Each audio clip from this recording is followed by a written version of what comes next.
السلام عليكم ورحمة الله تعالى وبركاته. بسم الله الرحمن الرحيم. الحمد لله رب العالمين، وأفضل الصلاة وأتم التسليم على سيدنا محمد وعلى آله وأصحابه أجمعين. اللهم علمنا ما ينفعنا وانفعنا بما علمتنا وزدنا علما وفقها في الدين برحمتك يا أرحم الراحمين. اللهم أعطنا سؤلنا واقض لنا حوائجنا على الوجه الذي يرضيك عنا برحمتك يا أرحم الراحمين. أيها الإخوة الكرام، 7 يظلهم الله في ظله يوم لا ظل إلا ظله. أيها الإخوة الكرام، يقول سيدنا محمد صلى الله عليه وسلم في الحديث الصحيح الذي أخرجه الإمام البخاري رحمه الله تعالى في صحيحه، والإمام مسلم رحمه الله تعالى في صحيحه، عن أبي هريرة رضي الله تعالى عنه قال: قال رسول الله صلى الله عليه وسلم: 7 يظلهم الله في ظله يوم لا ظل إلا ظله: إمام عادل، وشاب نشأ في عبادة الله تعالى، ورجل قلبه معلق في المساجد، ورجلان تحابا في الله اجتمعا عليه وتفرقا عليه، ورجل دعته امرأة ذات منصب وجمال فقال: إني أخاف الله، ورجل تصدق بصدقة فأخفاها حتى لا تعلم شماله ما تنفق يمينه، ورجل ذكر الله خاليا ففاضت عيناه، أو كما قال عليه الصلاة والسلام. أسمعتم أيها الإخوة؟ أسمعتم إلى قول سيدنا محمد صلى الله عليه وسلم عن 7 الذين يظلهم الله في ظله يوم لا ظل إلا ظله؟ اللهم أظلنا تحت ظل عرشك يوم لا ظل إلا ظلك برحمتك يا أرحم الراحمين. أيها الإخوة الكرام، احرصوا كل الحرص على أن تعملوا ولو بخصلة واحدة من هذه الخصال 7، حتى تكونوا يوم القيامة من الذين يظلهم الله تحت ظل عرشه يوم لا ظل إلا ظله، كما قال عليه الصلاة والسلام: 7 يظلهم الله في ظله يوم لا ظل إلا ظله: إمام عادل، هذه هي الخصلة الأولى، إمام عادل. الإمام يعدل بين رعيته، والأب يعدل بين أولاده، وصاحب العمل يعدل بين عماله. والخصلة الثانية: وشاب نشأ في عبادة الله تعالى. الله.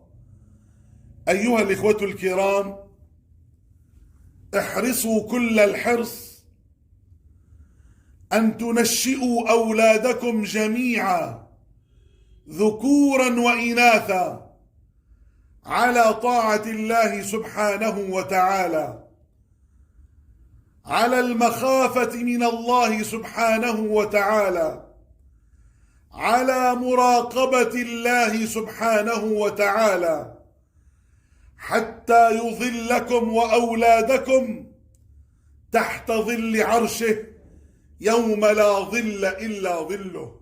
والخصلة الثالثة: رجل قلبه معلق في المساجد. الله.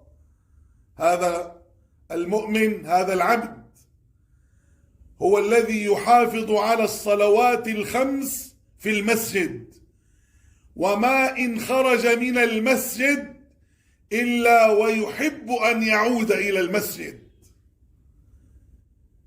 والخصلة الرابعة: ورجلان تحابا في الله اجتمعا عليه وتفرقا عليه. الله الله.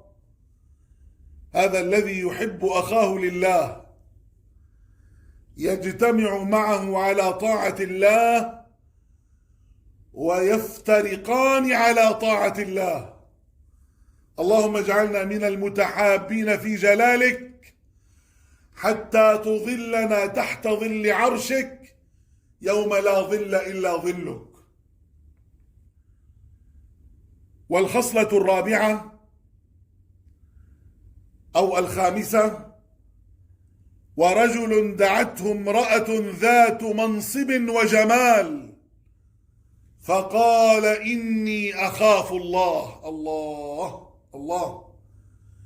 كما حصل مع سيدنا يوسف عليه وعلى نبينا أفضل الصلاة وأتم التسليم. ورجل دعته امرأة ليس فقط هي جميلة وإنما هي ذات منصب، فقال إني أخاف الله. هذا هو المؤمن الحقيقي أيها الإخوة، يخاف الله في السر والعلن، يتقي الله في السر والعلن. لو عرضت عليه أجمل نساء الدنيا يقول إني أخاف الله. اللهم اجعلنا منهم، اللهم اجعلنا منهم برحمتك يا أرحم الراحمين. اللهم اجعلنا من الذين يخافونك في السر والعلن برحمتك يا أرحم الراحمين. والخصلة السادسة: ورجل تصدق بصدقة فأخفاها حتى لا تعلم شماله ما تنفق يمينه. هذه هي صدقة السر أيها الإخوة الكرام. صدقة السر تطفئ غضب الرب. صدقة السر يظلك ربك سبحانه وتعالى يوم القيامة تحت ظل عرشه يوم لا ظل إلا ظله. اللهم اجعلنا من عبادك المتصدقين في السر والعلن برحمتك يا أرحم الراحمين. والخصلة السابعة: ورجل ذكر الله خاليا ففاضت عيناه. الله. أي خاليا عن الناس وخاليا عن حطام الدنيا، وعين بكت من خشية الله. هذا من الذين يظلهم الله تحت ظل عرشه يوم لا ظل إلا ظله. يا رب يا رب يا رب.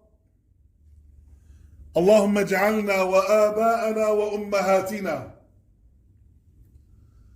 وأزواجنا وأولادنا وأقرباءنا وأحبابنا وأصحابنا وجيراننا وكل من يلوذ بنا وجميع المسلمين والمسلمات والمؤمنين والمؤمنات في مشارق الأرض ومغاربها من الذين تظلهم تحت ظل عرشك يوم لا ظل إلا ظلك برحمتك يا أرحم الراحمين.